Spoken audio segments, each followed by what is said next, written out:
Salut bande de beaux gosses. Petite vidéo aujourd'hui que tout le monde m'a demandé. C'est une vidéo en détente où je vais vous montrer mes tatous. Alors, le tout premier tatouage que j'ai fait de toute ma vie, j'avais 18 ans. C'était dans un petit tattoo shop à Milan parce que j'ai vécu à Milan pendant 3 ans. Et du coup, je me suis fait ceci. Pour ceux d'entre vous qui connaissent ou qui ont peut-être déjà reconnu, c'est un des symboles du film Le Voyage de Chihiro, un de mes films préférés. Je le regardais tous les jours quand j'avais 6-7 ans, mais vraiment je connaissais le film par cœur et tout. Une pépite de Miyazaki, si vous l'avez jamais vu, je vous le conseille fortement. Et en fait ça vient d'une des scènes du film qui se passe dans un petit monde fantastique où il y a la sœur jumelle de la sorcière en fait qui se transforme en petit oiseau en papier et qui va attaquer le dragon parce que le dragon a un sceau qui appartient à elle. Bref, je vous passe les détails, mais en gros une scène hyper bien réalisée, hyper bien faite. Et en fait, du coup, voici les petits oiseaux en papier dans le film, ils viennent se coller à la peau du dragon et de la petite fille qui essaie de l'en sauver, comme ça. Et du coup, voilà, c'est à l'image de ce film. Et je trouve ce tatou super beau, il est hyper bien fait. J'ai absolument fait aucune retouche. Voilà, donc on le kiffe. Mon deuxième tatou date de 1 an après, pile 1 an après. Et ça a été celui-ci. Un petit B sur le doigt. Non, je blague. Et en fait, c'est un B pour banane. Non, je blague. Un B pour brocoli. Non, pas du tout. C'est un B pour Bordeaux parce que j'adore le vin. C'est pas vrai. C'est le prénom de mon petit frère. Voilà. Son prénom commence par un B et c'est le S du V du B. Du coup, je me suis dit, petit tatou en son honneur qui fait plaisir. C'est une jolie calligraphie en fait sur les doigts, je trouve ça trop beau. Et gros miracle, là ça fait du coup 3-4 ans que je l'ai fait et j'ai pas eu à faire une seule retouche. Et la tatoueuse m'avait dit que sur les doigts ça partirait hyper vite et il faudrait que je revienne 1 mois plus tard pour des retouches. Écoutez madame, ça fait 4 ans et je le kiffe, il est toujours aussi beau. Et 0 retouche. Tout le monde dit que sur les doigts ça fait hyper mal, mais moi je sais pas pourquoi, j'ai rien ressenti. Ça m'a fait absolument pas mal. J'ai eu juste un léger picotement, mais franchement rien de différent que le poignet.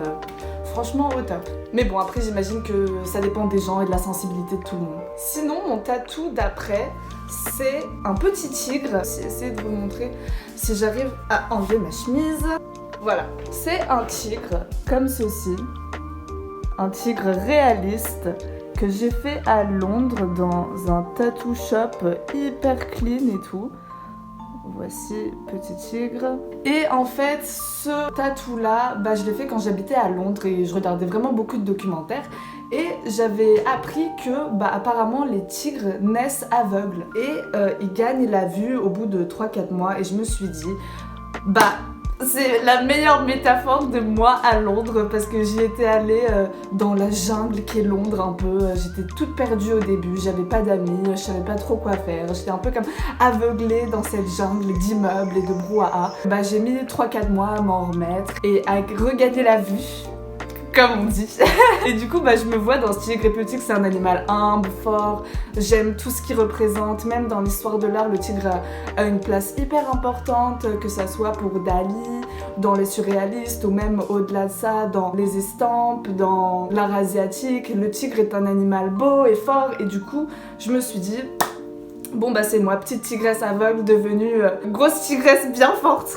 Et du coup voilà, et puis aussi il est hyper bien fait, donc merci beaucoup à ce tatoueur. Bon, j'ai payé un putain de loyer pour l'avoir, mais au moins il est bien fait. Franchement, pour les tatous, regardez pas le prix. Genre franchement, ça vaut la peine de mettre un bon prix sur un bon tatou pour pas avoir des trucs éclatés au sol à 10 balles quoi. Alors mon tatou d'après, c'est un tatou qui me tient particulièrement à cœur parce que je l'ai fait toute seule. Bon, c'est un petit 97 sur ma cheville. Je l'ai fait toute seule chez moi parce que je sais pas, je voulais tenter, ça me faisait kiffer. Du coup, voilà. J'ai pris petite aiguille à coudre, petit angle de Chine. Pam pam pam pam pam. J'ai attaché l'aiguille à coudre sur un stylo. J'ai mis un petit fil à coudre au bout pour que ça retienne bien l'encre. Oui, bien sûr, je me suis renseignée avant de le faire. J'ai acheté tous les produits qu'il faut à la pharmacie, l'alcool, tout ça pour désinfecter. Et bien sûr, j'ai fait plein de recherches avant de le faire et tout. Je me suis pas lancée dans ça totalement ignorante. Et j'ai pas chopé le tétanos, donc je suis hyper heureuse. Le tatou est super moche, mais moi je l'aime. Voilà, c'est mon petit bébé. Il est moche, mais il est à moi. Alors, prochain tatou, c'est un tatou qui me tient beaucoup à cœur aussi. C'est un tatou que j'ai fait en commun avec ma meilleure amie. Voilà, voilà. Et ça veut dire nouille en japonais. Pas du tout, ça veut dire guérison en japonais. Alors beaucoup d'entre vous vont me dire c'est hyper kitsch, mon dieu, la grosse touriste, mais je m'en fous. Clairement, je le kiffe. Ma meilleure amie, elle l'a même sur la côte. On l'a fait ensemble. En fait, on l'a fait dans une période de nos vies qui était très difficile pour elle comme pour moi, séparément. Et en fait, on vivait ça ensemble, on a surmonté tout ça ensemble. On est sur le chemin de la guérison, elle comme moi, et on se soutient dans notre guérison. C'est hyper important d'avoir des amitiés hyper fortes. Et c'est le cas avec elle. Elle représente un peu pour moi un petit rayon de soleil qui m'aide dans ma guérison. Et du coup, ce tatou me le rappelle tous les jours. Un autre tatou que j'ai fait, c'est celui-là, ce petit X là. Et en fait, ce X là, comme vous le voyez comparé au B, il est hyper effacé. On le voit quasiment plus. Et je l'ai fait il y a genre 3 mois. Donc, incompréhension et stupeur. Comme quoi, je sais pas ce qui a changé vis-à-vis du B que je me suis jamais fait refaire. Celui-là, faut absolument que j'y aille bientôt là.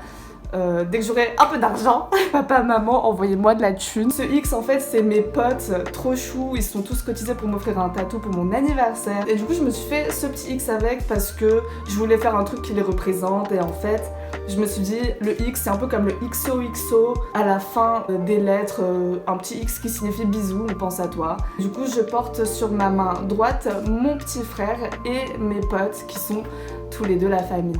Du coup voilà, fin de cette petite vidéo qui était très peu intéressante pour beaucoup d'entre vous.